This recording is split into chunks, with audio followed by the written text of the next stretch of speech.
Hello everyone. So it has been a while since I talked Agents of S.H.I.E.L.D. rewatch videos talking about Season 1 over here. Last time I talked about episodes 10 and 11, The Bridge and The Magical Place, and today I'm gonna be talking about 3 or 4 more episodes starting with Seeds going on to T.A.H.I.T.I and then moving on to Tahiti. And if the length of this video serves me, because I don't want to go above 12 to 15 minutes, I'm also gonna be talking episode 15. Now let me remind you that the objective of these videos is to pretty much look at all the Easter eggs and possible foreshadowing towards future episodes and future seasons on the first season of the series. Then we're gonna jump to Season 2, Season 3, Season 4, and finally Season 5. Don't think I'm gonna do much about Season 6. Pretty fresh, pretty recent. So without further ado, let's get started with the 12th episode of the first season, otherwise titled Seeds. Now first of all, I want to say Seeds is one of those episodes, some people, a lot of people actually think it did end on a cliffhanger, and that cliffhanger never got addressed. Now I think it is possible that Blizzard was not really a cliffhanger. That was just a standalone story, that was an origin story, that's all they wanted to do with that one, and it kinda wraps up nicely by the end of the episode. You need to remember that by the end of the episode, Donnie Gill did become what he is in the comics. He did become Blizzard, with a little bit of a variation, compared to what he is in the comics, or how he is in the comics. So yeah, bringing Donnie Gill in, who in the comics is indeed Blizzard, that's quite the big tie-in to the comics, comic book Iron Man specifically, because really, Donnie Gill in the comics, Blizzard in the comics, is a villain of Iron Man's. But it's not a tie-in to the MCU's Iron Man, because we never know, and we will never know probably, if Donnie Gill did meet Iron Man within the Marvel Cinematic Universe. Now all the 084 talk on this episode on Seeds, that was all about Daisy being a 084, as Coulson did refer to her on a previous episode. It's also a reference to the second episode of the very first season, 084. The entire situation with May and Coulson chasing down leads on who Skye really is, the 084 that she is, that was definitely an Easter egg foreshadowing the very final scene of the first season and the major arc of Season 2. With Jiaying, with Kal Zabo, seems like it was all planned after all, and from the very beginning, this woman is gonna turn into Daisy Johnson. She's not just Skye. I found your daughter.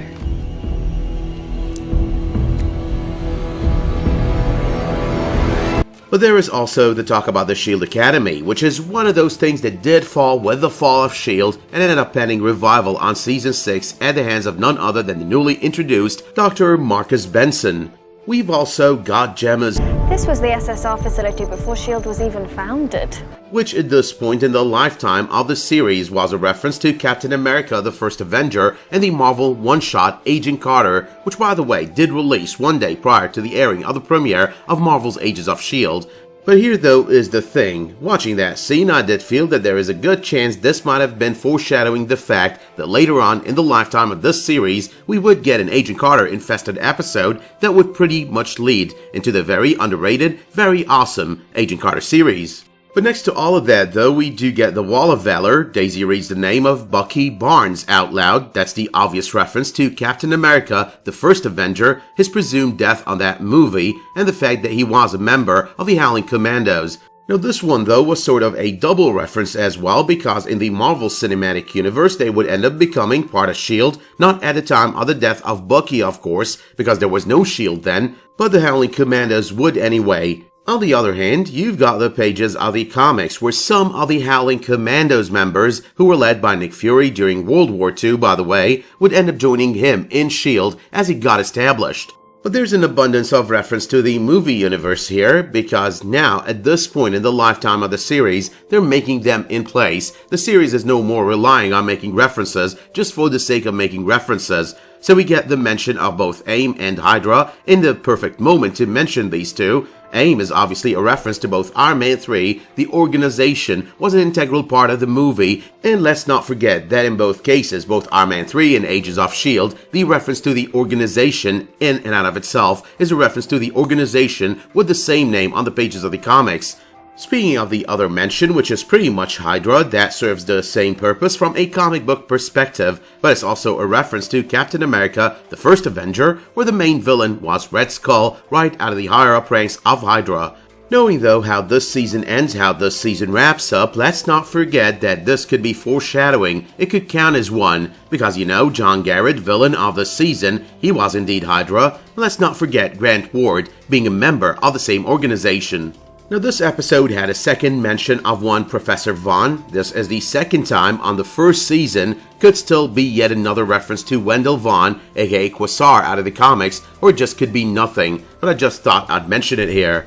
Circling back though to Donnie Gill, the ice machine, that fits completely with the powers of Donnie Gill on the pages of the comics, having been the product of tech and equipment rather than actually being personal powers.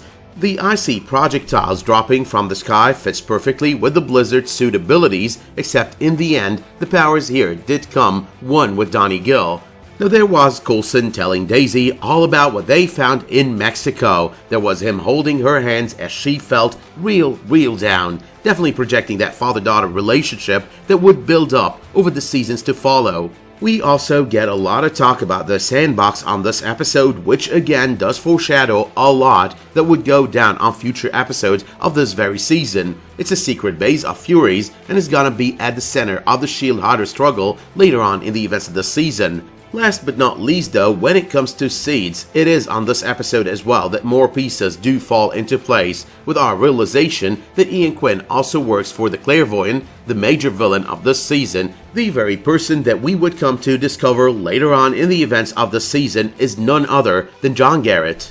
But this though does bring us to episode 13, otherwise titled Tracks. The things I could find on this episode are pretty limited compared to episode 12. First and foremost, at this point it's become pretty clear the decision has been made with Mike Peterson being Deathlok on the series. We get the name reveal at the very end of the episode, with Project Deathlok. More importantly though, with this reveal, we've got the Cybertech reveal, and we've got all the perfect comic book parallels when it comes to Cybertech. Now in the comics, Cyber-Tech is the division of Roxxon that it is not on the series, because over here it's not really a division of Roxxon, but over there it was responsible for the creation of the Deathlok tech.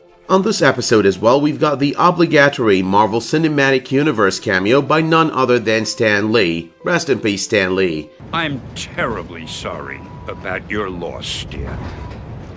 As for you, now is your chance to do better. Why don't you see that you take it? Thank you, sir. Let's go.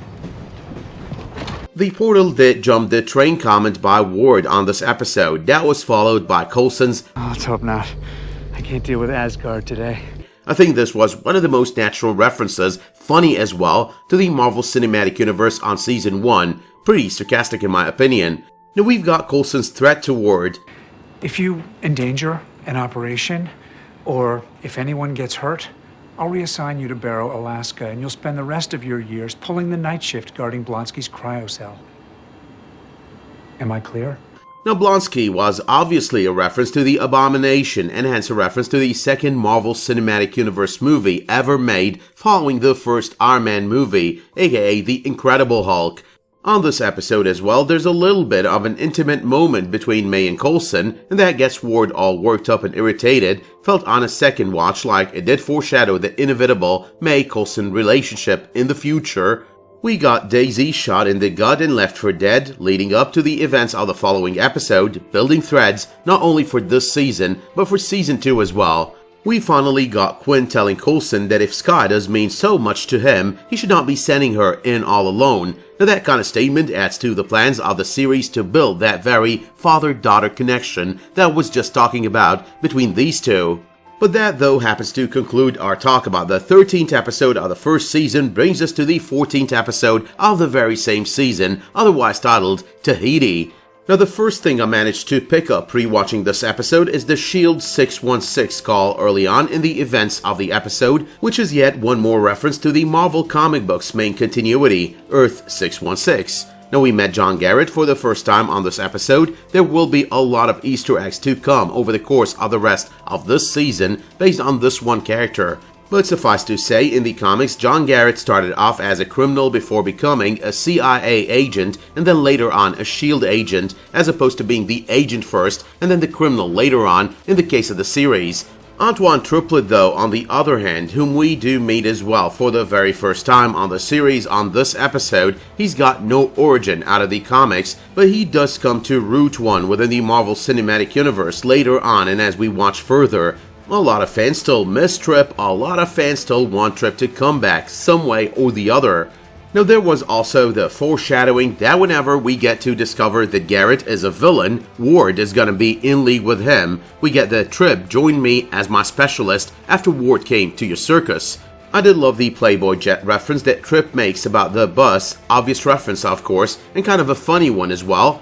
We get one of the holograms that Fitzsimmons worked with over there, the one that contains all S.H.I.E.L.D. historical administrative data, and considering all of the events surrounding the Tesseract up to that point in the Marvel Cinematic Universe, it was yet quite a subtle reference to just that.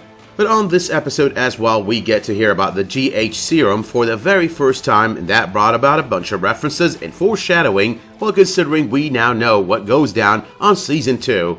But for one thing, we've got the Kree Corps over there, first Kree appearance within the Marvel Cinematic Universe, considering Guardians of the Galaxy Volume 1 only released 3 months later. The GH Serum as well does play a role in the future, not only in bringing Coulson back to life and in saving Skye, but also in the death of Coulson as part of his deal with the Ghost Rider. The idea of Skye being injected with a serum created with Kree blood totally fits with the idea of Terrigenesis in her future and the fact she is only comic books Daisy Johnson and hence the Inhuman Quake. That's supported by the fact that Coulson makes the comment that she did not struggle with the injection, didn't suffer as much as he did. She didn't because the Kree blood, the Kree DNA is already part of her. That is solid foreshadowing. That does tell us that the entire Daisy Johnson thing, the entire Quake thing, that was already planned from the very beginning. But finally though, and this is the last one, when it comes to episode 14, it seems we're gonna have time to talk about episode 15, but yeah, the last one here, we get Lorelei the Asgardian at the end of this episode, which not only hinted at what was to come on the following episode, but also presented us with a tie-in with Asgard, with Thor, and a guest starring role for Lady Sif. All of this, though, does bring us to episode 15 of the first season, otherwise titled Yes Men. This is the last one we're going to be talking about today.